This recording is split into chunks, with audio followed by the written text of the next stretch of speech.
Good morning. I am Cynthia Alls. I'm the director of the Coalition to Combat Human Trafficking in Texas. We are an organization that is based out of Sugar Land outside of Houston, but we actually work statewide. We work throughout the state of Texas combating both labor and sex trafficking.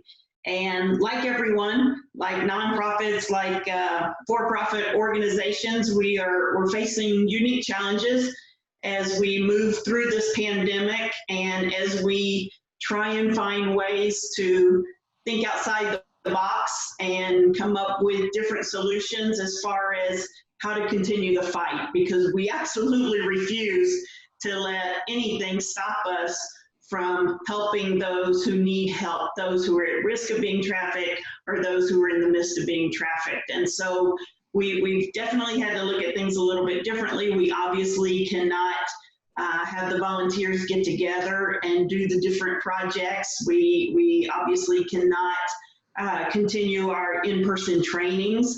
And so, we've all gotten to know a whole lot more about technology than I think some of us ever thought we would. We actually just had a webinar last week. We worked with some other partner organizations with Common Thread, with Homeland Security Investigations, with Hidalgo County's Sheriff's Office, Hidalgo County's District Attorney's Office, Starlight Recovery, Common Thread, I think I said Common Thread, and McCain Institute. So we all came together and it's like, how are we gonna do this, guys? So we said, let's do an online webinar. And honestly, what was amazing was when we do in-person trainings, we're limited by the size of the space, obviously, and then, how many people can physically come on a given day. And so, we've done trainings where we've had 90, 125, 150, 180 people kind of thing, but that's kind of our limiting factor there.